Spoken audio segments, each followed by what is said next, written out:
Hello and welcome to Gardening with Ben's award-winning podcast, as voted by Grow Your Own magazine and by my followers and listeners.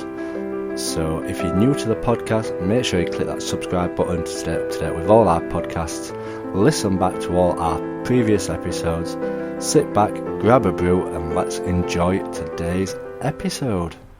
Hello and welcome to Gardening with Ben. It's Saturday. The episode's late going out. I hope you all don't mind if you're expecting it at 6 o'clock. Well, sorry, it's probably 6 o'clock tonight, not in the morning. I've just got round to recording it today. It's been a busy weekend so far, and the last few days. So yesterday's episode was all about what jobs we need to do in the garden this weekend and down at the allotment, as it's a time to start obviously get tidying up, ready for the winter. So some of the things I was saying in that episode was about sorting your shed out, and if you've not listened to yesterday's episode, make sure you do go back onto it and have a listen to it and see if you can get any of those jobs done this weekend. But mind you, it's been absolute chucking it down here in Sheffield today, and so as I always say, if it's raining, there's still work to be done, because one of the things you should definitely build on your allotment is a shed or get a greenhouse, because that means you can still keep working down on it in the rain, and it gets you out of the house, it gets you out of the flat. I get cooped up in my flat, in my little flat, so I need to get out in the fresh air, and what's better is going to your allotment shed and getting some work done in there. I only tend to use my shed around the springtime, so the rest of the year it's just not used, to be honest. I especially didn't use it this year because I didn't grow any tomatoes or peppers or cucumbers this year indoors, as I hadn't got the time to get down and water them. So as some of you may have seen from one of my videos that I posted online, it was just full of bindweed, so it looked an absolute mess. It still does. So one of my jobs today, being the weekend and it was raining, was to start clearing the shed out. And I don't know if you're like me, I'll hold my hands up here, is that I sometimes start seeds off and I never get round to planting them, so there's usually trays full of soil and dead plants in them, so I've got to sort out all the old compost and stuff like that. But don't worry, I don't chuck the compost away, I put it on beds and dig it into them to make the soil better on the plot. So I reuse all the compost in my beds, and each year I do a new little bed area out of the compost that I've saved up, so it comes round to that. So my shed's going to have a massive renovation this year, and fingers crossed I'll get it all completed. Now, last year I got donated a lot of free wood, like old decking and stuff like that, and it has just been sat there. I've got a lot of my beds built out of decking and wood, so I don't need it on the plot, so I'm going to use it on improving my shed and making it better. My shed's been up now at possibly around 5 or 6 years and it's still standing pretty good, but a lot of the shelves in it are starting to warp and starting to bend and starting to rot, so it's a case of getting them all improved. So I'm going to make some really nice shelving out of all the decking, and if I've got time I'll get round to painting them, but obviously painting them takes a lot of time up and it costs money, so that it will be on the back burner. So if you keep listening to these podcasts, I'll be able to afford the paint to paint them with. So yeah, keep tuning in. So that is one of the jobs I'm hoping to do, and if it's raining tomorrow, I think it's forecast rain tomorrow here in Sheffield again, I'll be back in the shed and hopefully start making those shelves. And obviously it's going to be a big job hand sawing every piece of wood to lay across to make it look good and to make it look as professional as it can. You won't get professional with me in my shed and the woodwork. As you know, I'm not a brilliant woodwork person. After my collapse from my seeds the other year in my shed, because I'd not put the shelves up right, so I need to try and make it as professional as possible and last, hopefully, a while, as obviously stuff does get rotten in the rain as it drips through. It's not watertight, my shed, but it doesn't let all the water in. So that is one of the main jobs at the moment. And obviously another area I've got to get round to, but it's not as in a rush, is to sort my polytunnel out. My polytunnel is a place where I just store stuff and keep it dry, really, because it is watertight in my polytunnel, and I just put stuff in there out of the way. But I need to do a few repairs on the polytunnel this year, as the sides are starting to split. The cover has been on about 10 to 12 years, and I still can't believe how long it has actually lasted. Each year I keep thinking I'm going to have to fork out and purchase a new cover for my polytunnel, but it's lasting every single year. I really can't believe how long it has lasted. And some polytunnels, you see them and they put covers on and they're ripped after the first year, but I must have done a good job with putting it up on the first year. So we've got that polytunnel to sort out.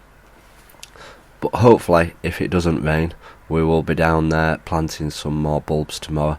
I need to get some more daffodils in. I'm going to really make it spectacular with spring flowers. You will be outstanding with how good it really does look. So we need to get these jobs done before November, and in the next couple of episodes, not tomorrow but the couple after, I will be telling you all the jobs which do need doing in November, as it's good to structure what to do each month, and then you can keep on top of it and try and get on top of all the jobs that need doing in the garden, as the time does fly. The weekends fly fast, the time flies fast, I can't even say it, and obviously the nights are drawing in and the mornings are dark, so you don't get as much time in the garden. So if you can try and complete these tasks, what need doing, you can try and stay on top of the garden and get it all done. And winter is a perfect time to get everything sorted in the plot and get it all tidy and ready for the springtime. And every year I try to make improvements to my plot. I try to concentrate on a new area that needs the improvement and to try and spend a bit of money on it.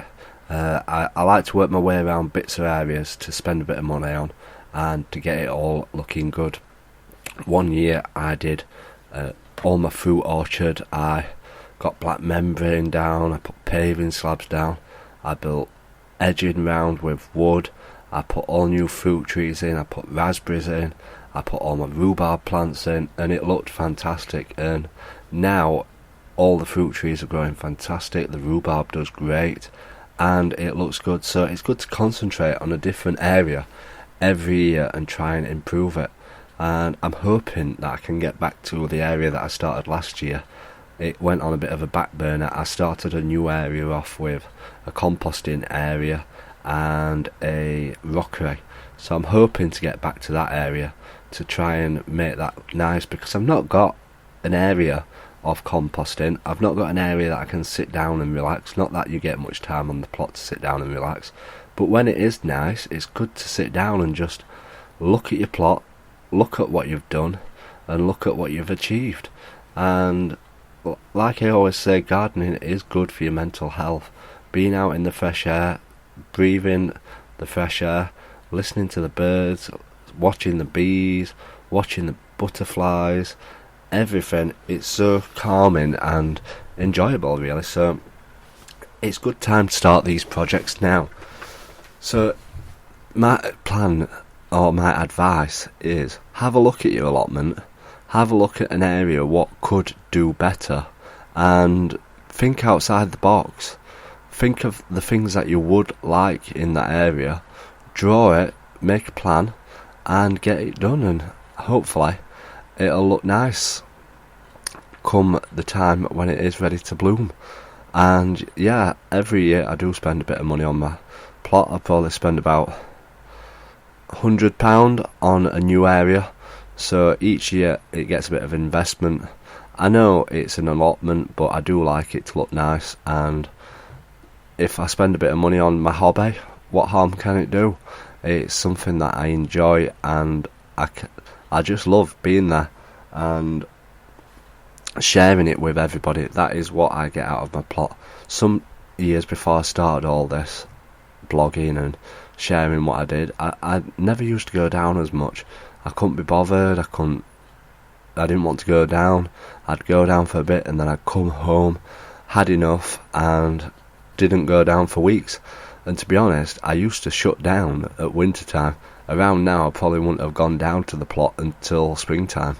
But because I've now got a following and do my podcast and everything, it encourages me to keep going down to the plot and keep doing bits and bobs down there. Because the first year that I started blogging, I've told this before, the first year that I started blogging, I still shut down in winter and I didn't go back until spring. And my followers were messaging me saying, "Ben, are you alright? Ben, where are you? When's the blogging coming back?" And I'm like, I don't do anything through the winter. I'm not doing anything on the plot or in the garden. I'm going to come back in springtime and wait till then. But now it encourages me to go down to the plot over winter and do stuff down there, which is great because obviously winter is a time when you stick inside, try and stay warm and not do much really. It's time for hibernating, a bit like the bears. So it does encourage me to keep out on the plot and keep doing stuff. So winter is a hard time for being a gardener, but it is an encouraging time. And sometimes in autumn months you get some nice crispy mornings, nice fresh mornings, and autumn has that fantastic smell of the rotting leaves, and it just makes you feel really good. I don't know about you, but I enjoy the smell of autumn. So yeah, that is today's podcast, what I have been up to down on the plot today. Hopefully I shall be back tomorrow with another episode. We'll see if we get it out on time, but we'll see. So make sure you tune into tomorrow's episode. We're going to be doing a roundup of everything that we've done down at the plot over October and what my plans are for November. I'm losing track at months. So make sure, if you're a new subscriber, click that subscribe button to stay up to date with all my podcasts, and it does notify you as well when new podcasts come up, but usually they're on at 6 o'clock, not today, 6 p.m. today. So make sure you click that subscribe button to stay up to date with all our episodes. Until next time, remember, keep smiling, keep gardening, and keep listening to Gardening with Ben. So thank you for listening to today's episode of Gardening with Ben. We hope that you've enjoyed this episode. Remember to do click that subscribe button to stay up to date with all our podcasts. Feel free to share them on your Instagram stories so that it spreads the word about my podcast and we get lots more listeners. Feel free to check out my social media sites, Facebook and Instagram as well, Gardening with Ben, and also my YouTube channel, to stay up to date with all my handy videos, how-to videos, and sharing my tips and advice. And feel free to check the link as well in the description for my Gardening with Ben t-shirts. Lots of funny gardening design t-shirts in there for you to purchase at great prices too. So thanks again, and as always, remember, keep smiling and keep gardening.